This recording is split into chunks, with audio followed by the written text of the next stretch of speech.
O Congresso virou palco de um confronto sem precedentes. Nicolas Ferreira soltou o verbo e fez acusações gravíssimas contra o governo Lula. Falou de narcotraficantes, crime organizado e até do PCC. Mas o que ninguém esperava foi a resposta fria, calculada e cirúrgica do ministro Lewandowski, que deu uma verdadeira aula e rebateu tudo sem nem mencionar o nome do deputado. Será que Nicolas foi longe demais? Ou apenas falou o que muitos pensam? Lewandowski se calou ou deu a resposta perfeita? Assista agora e tire suas próprias conclusões. Esse debate vai dar o que falar. Não clique se não estiver preparado para verdades explosivas. Confesso que cada vez que um ministro do Lula vem até essa casa, parece que eu estou vivendo em outro país. Nada, infelizmente, que propuserem vai dar certo. E eu não digo isso que o problema não é de forma. O problema é de conteúdo. Eu preciso lembrar quem está no poder desse país. É um cara que recebeu um narcotraficante, narcoterrorista, de tapete vermelho, que é procurado pelo DEA dos Estados Unidos, com uma recompensa de 25 milhões de dólares. O nome desse senhor chama-se Nicolás Maduro. Quem está na presidência, ou o partido que está na presidência, quando foi um grampo que conseguiu ver ali a conversa do Elias do PCC, falou que o PT tinha diálogo cabuloso com nós. O atual governo, que é o seu chefe, seu ministro, acabou de dar asilo à ex-primeira-dama do Peru, foi condenada por 15 anos de corrupção passiva e lavagem de dinheiro. O ex-ministro da Justiça, o senhor Flávio Dino, ele entra na maré, num local que é completamente comandado pelo crime, como se estivesse descendo na Suíça. Sendo que ele deveria ser o cara mais odiado pelo crime organizado.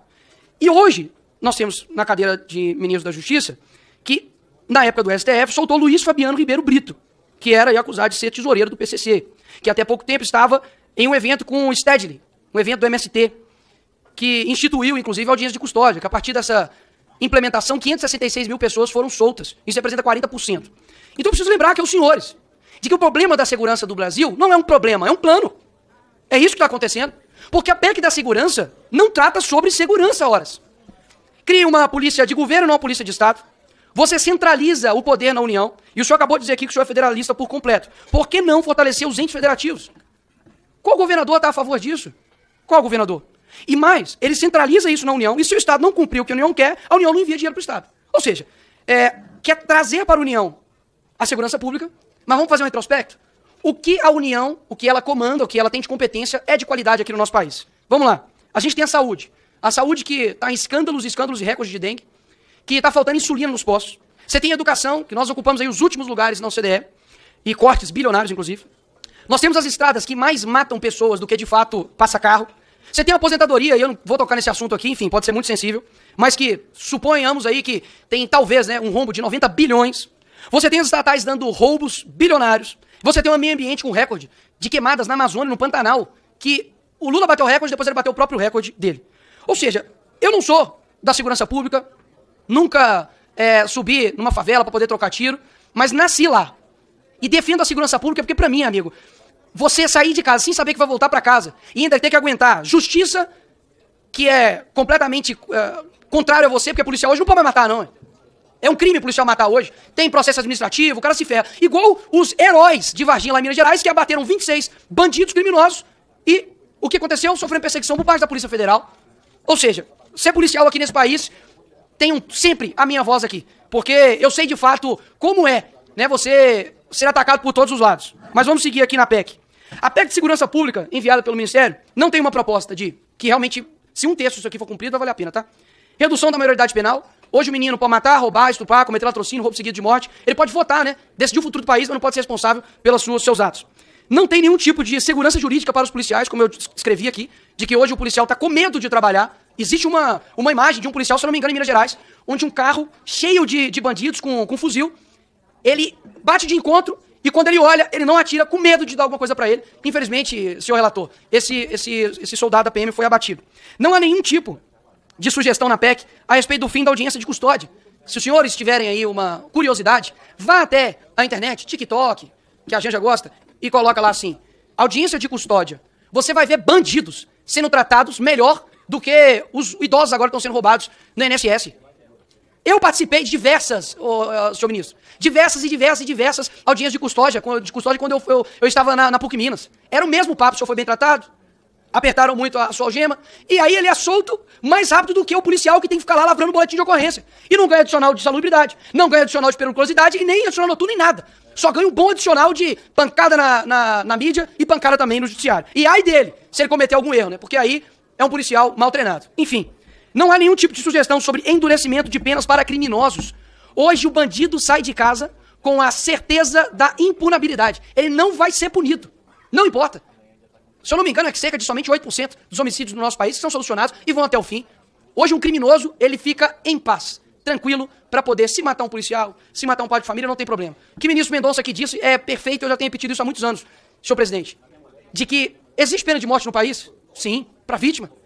Existe prisão perpétua aqui no nosso país? Sim, existe. Para quem tem que colocar câmera, todo um aparato de segurança na sua casa, tem que andar de carro blindado, que em outros países é só o presidente, talvez o diretor da FBI usa, mas aqui no Brasil todo mundo usa, afinal de contas, né? As pessoas podem tomar um tiro, né? Por estar ali com um bem. E por fim, não tem nenhuma proposta sobre prender bandido de verdade. Vamos prender os bandidos de verdade. Qual a investigação que está acontecendo? E eu vou finalizar, delegado Heller. Obrigado, Nico. Qual é a investigação que está acontecendo em cima do irmão do Lula? Qual a investigação que está acontecendo do cara que afirmou, do Comando Vermelho, que ordenou trégua de crimes na reunião do G20 no Rio?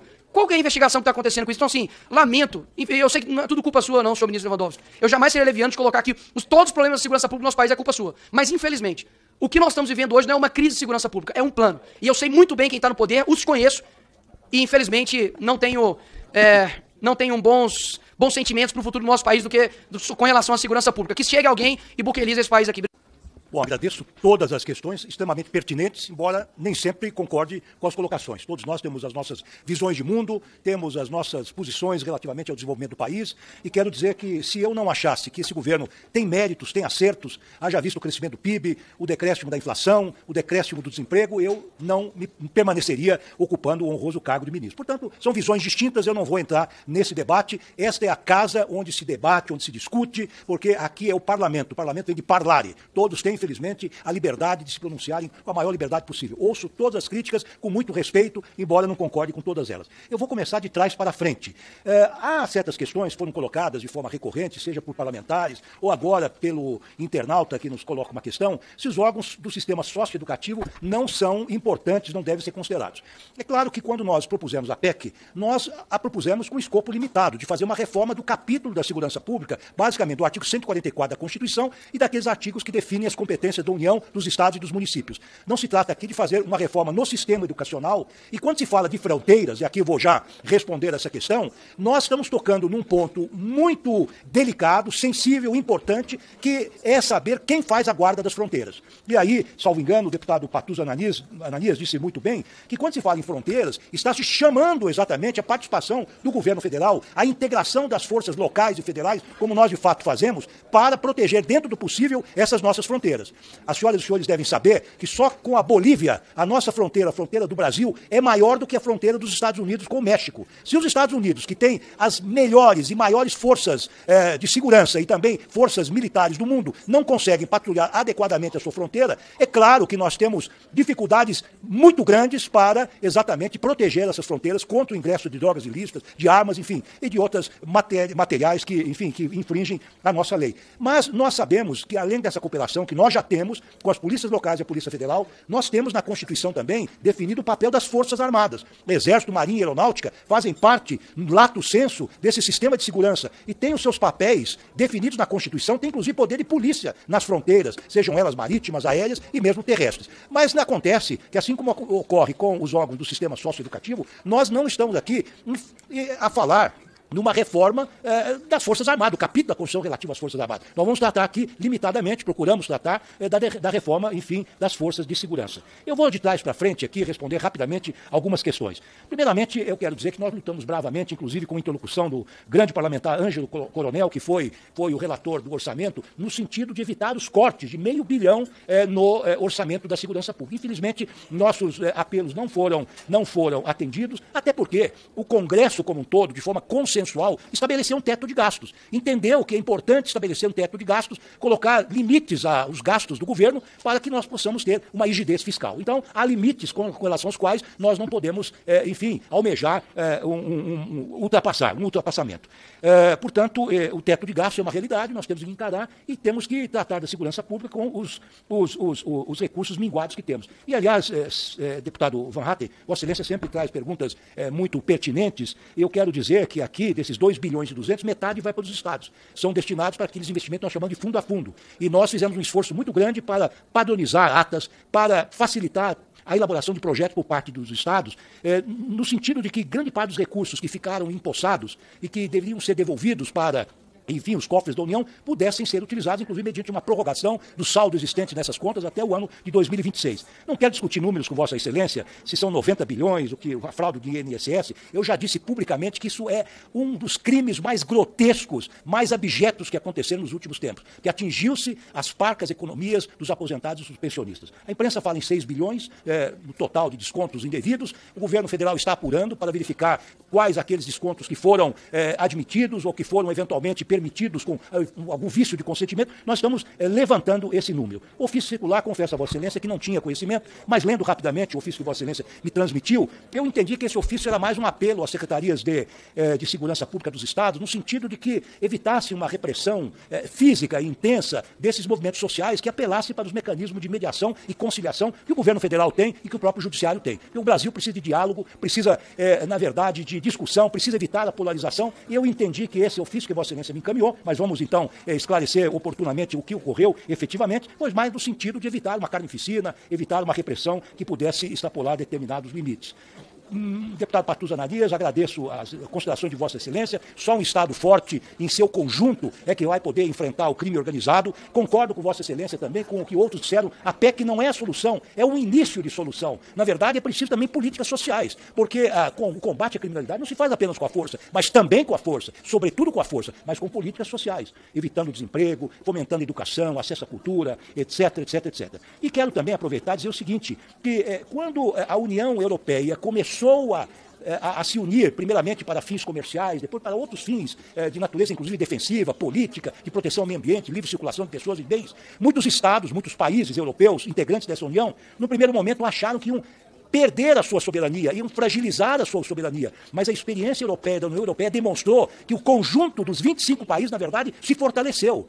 E para enfrentar, sobretudo, os desafios da globalização selvagem. Portanto, essa PEC, na verdade, ela busca fortalecer a autonomia dos estados, na verdade, na medida em que nós conjugamos esforços com o governo federal.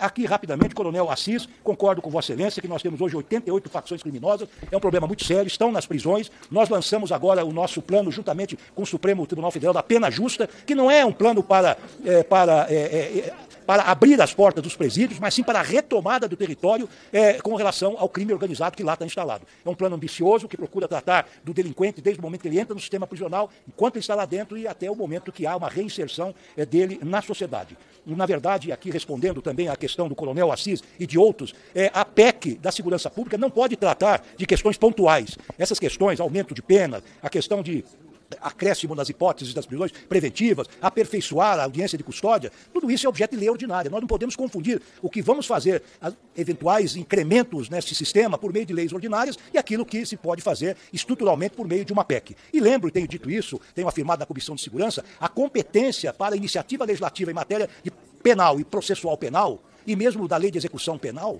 ela é uma competência concorrente. Não é preciso aguardar a iniciativa do governo federal, do Poder Executivo. Vossas Excelências podem sim formular propostas. E tem propostas muito boas. Nós analisamos, está aqui o Marivaldo Pereira, que é o nosso assessor de assuntos legislativos, nós analisamos tecnicamente as várias propostas que estão circulando nas duas casas e 80% delas têm validade, têm mérito e merecem o apoio do governo federal. Então é uma tarefa conjunta reformularmos esta legislação infraconstitucional. Aliás, quando eu estive reunido com as lideranças dos distintos partidos na casa do presidente, eminente presidente Hugo Mota, ele sugeriu que o Congresso fizesse, ou a Câmara dos Deputados, que está na alçada dele, uma comissão para arrebanhar todas as propostas que estão circulando e ver se é possível fazer uma uniformização. E o governo federal, representado aqui por mim, está pronto para trabalhar também nesse sentido. Deputado Alencar Santana, agradeço as observações, perguntando quem é contra a PEC. Quem é contra a PEC, eu ousaria dizer, na linha do raciocínio de Vossa Excelência, é a favor da criminalidade. Deixar as coisas como estão, não vai funcionar. É claro que a PEC não é uma unanimidade, nós não queremos ser donos da verdade, nós queremos iniciar o debate. Agora, frustrar o debate, uma casa como o Parlamento, que tem por objeto, tem por missão fundamental, discutir os projetos de interesse do Brasil, não é possível. Então nós dissemos, desde logo,